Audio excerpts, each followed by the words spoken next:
Jai Hind students. Today we will continue the topic that was periodic table. In competition of discovery of new elements, scientists before collecting the reliable data on the new element claim for its discovery. Okay ये बात हो रही है कि जब नए नए elements discover हो रहे थे और पीरियोडिक टेबल बनाई जा रही थी और उसमें कई सारे ब्लैंक स्पेस थे जहाँ पर बताया गया था कि यहाँ पर भी एलिमेंट्स डिस्कवर होंगे और वो डिस्कवर होने के बाद यहाँ पर प्लेस किए जाएंगे और उनकी प्रॉपर्टीज़ क्या होगी और फिर उनके नॉमेनक्लेचर में बात हो रही थी कि जिसने इसे डिस्कवर किया वो लोग चाहते थे कि वो क्लेम करते थे कि मैं उसका डिस्कवरर हूँ और उसके नाम के अकॉर्डिंग वो चाहते थे कि उस एलिमेंट का नाम भी उन्हीं साइंटिस्ट के नेम के अकॉर्डिंग रखा जाए।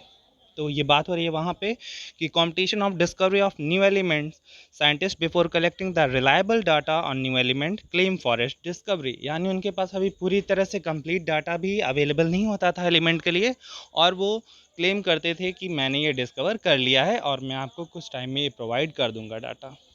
ओके तो ऐसी कंपटीशन की वजह से फिर ये प्रॉब्लम होने लगी, कंप्लीट डाटा ना मिल पाने से और नाम उनके अकॉर्डिंग रखने लगे लोग कि हमारा नाम जो है डिस्कवरर का नाम उससे फेमस हो जाएगा। सो discoverer claim credit for discovering that element and expected that element will be named according to their discoverer name.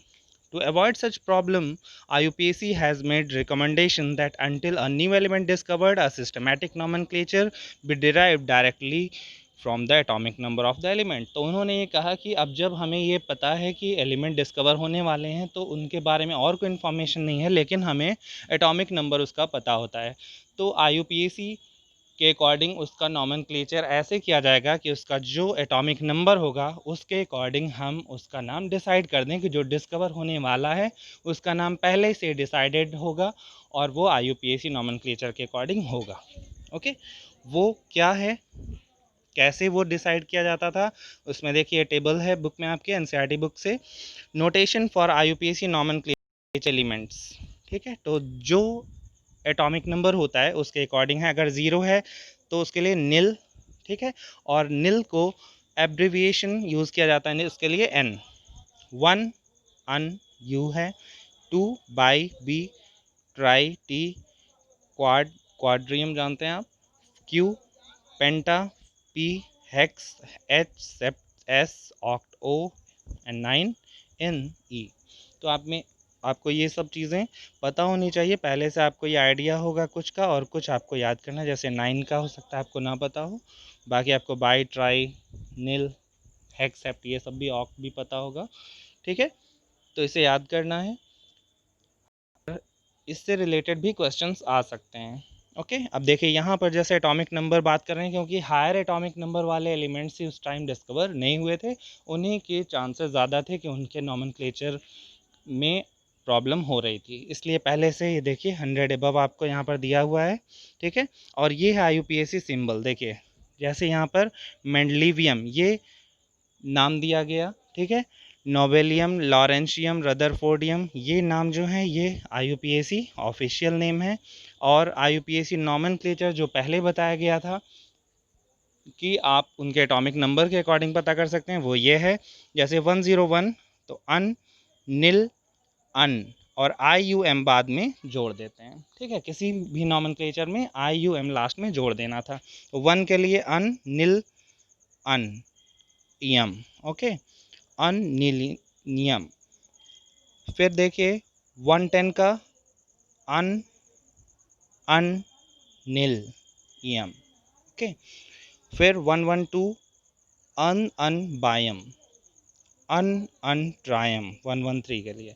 इस तरह से आपको ये याद करना है, यानी आपको ये समझ लेना है, सिर्फ रटना नहीं है इसको। ठीक है, आपको बस समझ लेना और आप इस तरह से किसी का भी नॉमेनक्लेचर अगर करने को कहा जाए, नाम बताने को कहा जाए तो आप कर सकते हैं, ऐसे भी क्वेश्चंस आ चुके हैं। अब देखिए आपको ये क्वेश्चंस करने हैं दो, what would be the IUPAC name and symbol for the element with atomic number 120, 113 and 107।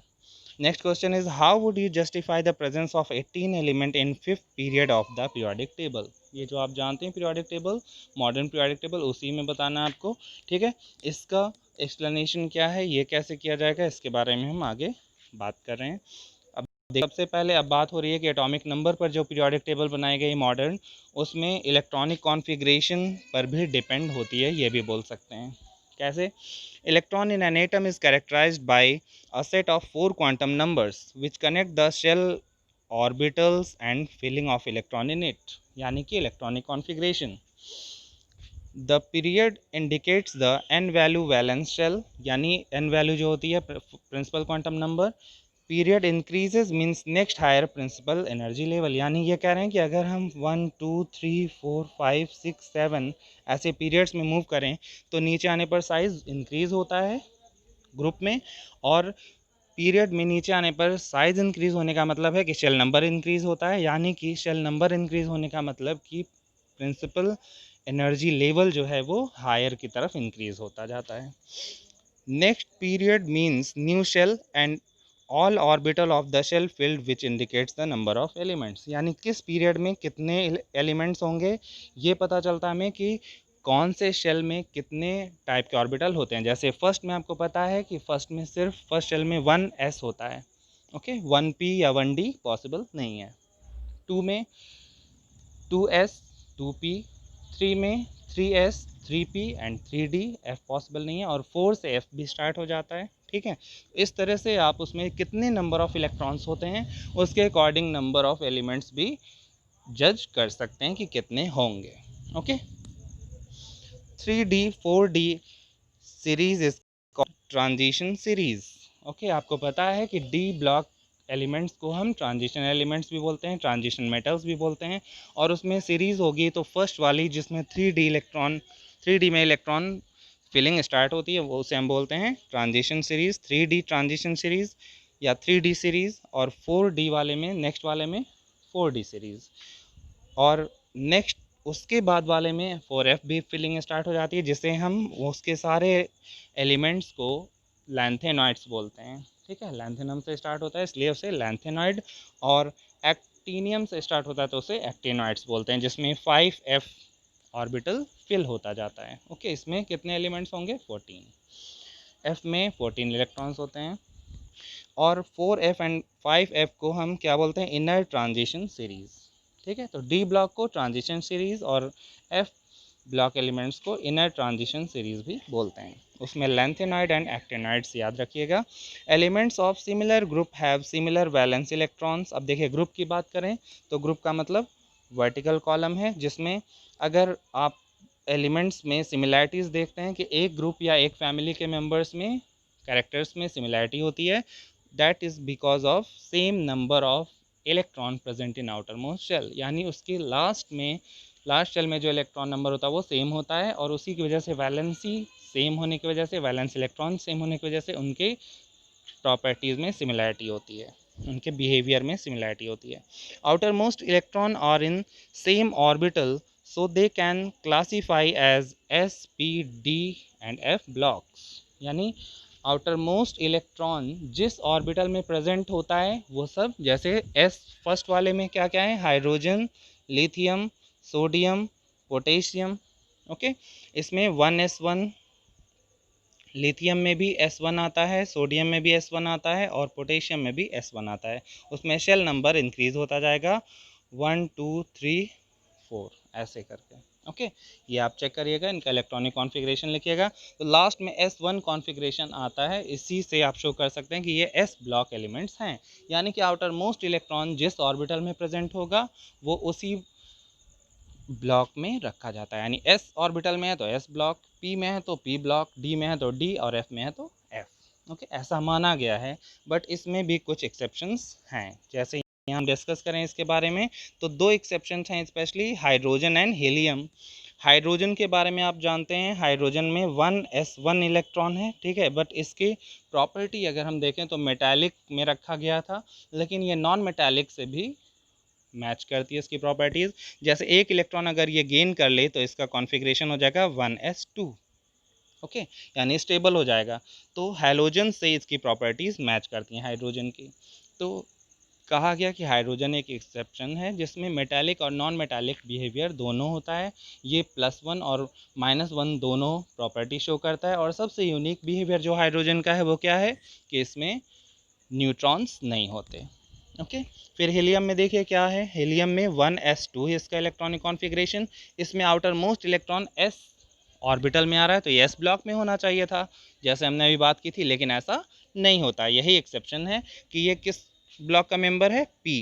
Reason क्या है, क्योंकि ये फुल फिल्ड कॉन्फ़िगरेशन होने की वजह से इसको हमने नोबल गैसेस के साथ रखा है, यानी कि 18th ग्रुप, लास्ट वाला सबसे group, helium, neon, argon, krypton, xenon, जिसमें सारे इलेक्ट्रॉन्स क्या होते हैं, फुल फिल्ड होते हैं। सारे शेल में इलेक्ट्रॉन्स फुल फिल्ड हैं, ऑर्बिटल्स में भी, ठीक है, शेल में भी। तो इस वजह से इन्हें हम नोबल गैसेज या नॉन रिएक्टिव गैसेज बोलते हैं। तो रीज़न यहाँ पर देखिए ये हो गया कि ये फुलफिल्ड होने की वजह से इनकी प्रॉपर्टीज़ मैच करती थी नोबल गैसेज से, जबकि s ऑर्बिटल में इसका इलेक्ट्रॉन होने की वजह से इसे s में होना चाहिए, लेकिन रीज़न क्या है कि इसकी प्रॉपर्टीज़ नोबल गैसेज से मैच करती है, इसलिए इसे p में रखा गया है। याद रखिएगा ये पॉइंट। और हाइड्रोजन को s में रखा गया, ये तो सही है, बट इसकी प्रॉपर्टीज़ हैलोजन से मैच करती है, ठीक है। 1s1 है, इस एक इलेक्ट्रॉन गेन कर सकता है, एक इलेक्ट्रॉन लूज़ भी कर सकता है, तो ये अल्कली मेटल से भी मैच करता है और हैलोजन से भी मैच करता है। इस वजह से इसकी पोजीशन को वहाँ पर सही नहीं माना जाता। ये कहा जाता है कि हाइड्रोजन को सबसे अलग रख देना चाहिए, ऊपर एक डिफरेंट प्लेस इसके लिए बना देनी चाहिए, क्योंकि इसमें न्यूट्रॉन नहीं होता, जिसकी वजह से इसका यूनिक बिहेवियर शो करता है। Okay students, so we will continue in next lecture. Thank you.